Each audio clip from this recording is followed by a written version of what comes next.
এই বেদাতি মুফতি, এই বেদাতিরা হানাফি মাযহাবী এই আলেমরা বলে থাকে যে আপনি বাথরুমে থাকেন, বাথরুমেও নাকি আল্লাহ আপনার সাথে আছেন। নাউযুবিল্লাহি মিন যালিক। ইমাম আবু হানিফার আকীদা কি? ইমাম আবু হানিফার আকীদা হলো আল্লাহ সুবহানাহু ওয়া তাআলা আরশে আছেন, আল্লাহ সুবহানাহু ওয়া তাআলা আরশে আছেন এবং তেনার আকার রয়েছেন, মহান রবের আকার রয়েছে। এই যে বই দেখতে পাচ্ছেন আমার কাছে, যে বইটার নাম হলো কিতাবুল আরশ, এই বইয়ের নাম কিতাবুল আরশ, গুরুত্বপূর্ণ একটা কিতাব, গুরুত্বপূর্ণ একটা আল্লাহ সুবহানাহু ওয়া তাআলার আকার নিয়ে, আল্লাহ সুবহানাহু ওয়া তাআলা যে আরশে আছেন তার বিস্তারিত বিবরণ এই বই পাওয়া যাবে ইনশাআল্লাহ। পর্যাপ্ত পরিমাণ কৌল এখানে আছে, ইমামদের পর্যাপ্ত পরিমাণ কৌল আছে এখানে। কতগুলো ইমামদের কৌল আছে সম্মানিত ভাই? এখানে আপনার প্রায় 300 ইমামের কৌল উক্ত বইটার মধ্যে পাবেন।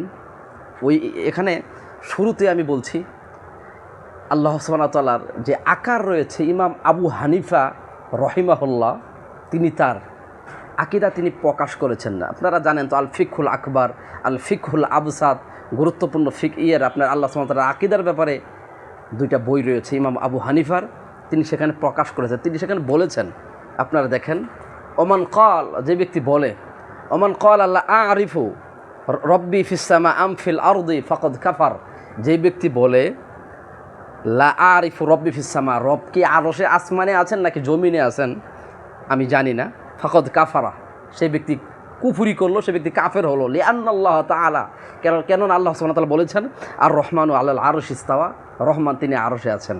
তাহলে ইমাম আবু হানিফার আকীদা ক্লিয়ার।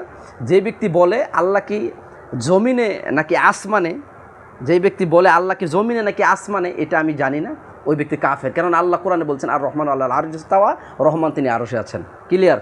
তাহলে ইমাম আবু হানিফার আকীদা ক্লিয়ার, তিনি স্পষ্টভাবে স্বীকৃতি দিচ্ছেন আল্লাহ সুবহানাহু ওয়া তাআলা আরশে আছেন। এখন আসুন তিনি আরও বলেছেন ও আরশুহু, আরশটা কোথায়? ফাওকা সাবআ সামাওয়াত, 7 আসমানের উপরে আরশ। এখন কুলতু, আমি বলি ফাইন ক্বালা, ইমাম আবু হানিফা বলছে কুলতু, আমি বলি ফাইন ক্বালা, যে ব্যক্তি বলে ইন্নাহু আলাল আরশি, নিশ্চয় আরশ, ওয়ালাকিন্নাহু ইয়াকুল লা আদরি আল আরশু ফিস সামা আম ফিল আরদি, যেই ব্যক্তি বলে আরশটা জমিনে না আসমানে এটা জানি না, ওই ব্যক্তিও কাফের। কেননা আল্লাহ সুবহানাহু ওয়া তাআলা বলেছেন আরশ ফাওকা সাবআ সামাওয়াত, 7 আসমানের উপরে আছেন।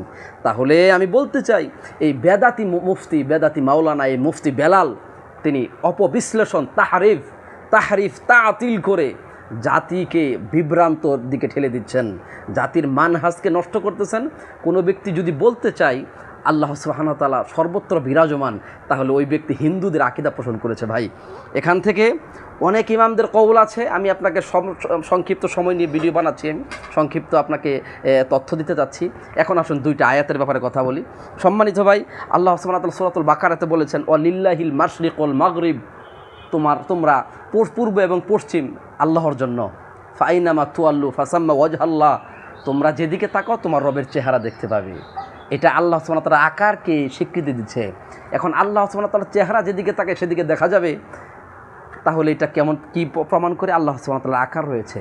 এই বেদাতি মুফতি বলতেছে যে আল্লাহ সুবহানাহু ওয়া তাআলার সর্বত্র বিরাজমান বিদায় আল্লাহর চেহারা দেখা যায়।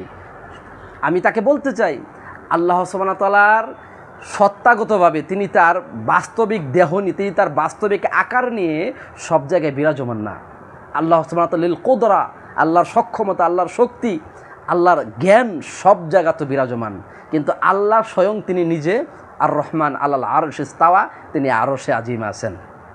সম্মানিত ভাই, গুরুত্বপূর্ণ আরেকটি আয়াত সূরা হাদীদ, ওয়া মাআকুম আইনামা কুনতুম, তোমরা যেখানেও থাকো না কেন রব তোমাদের সাথে আছেন।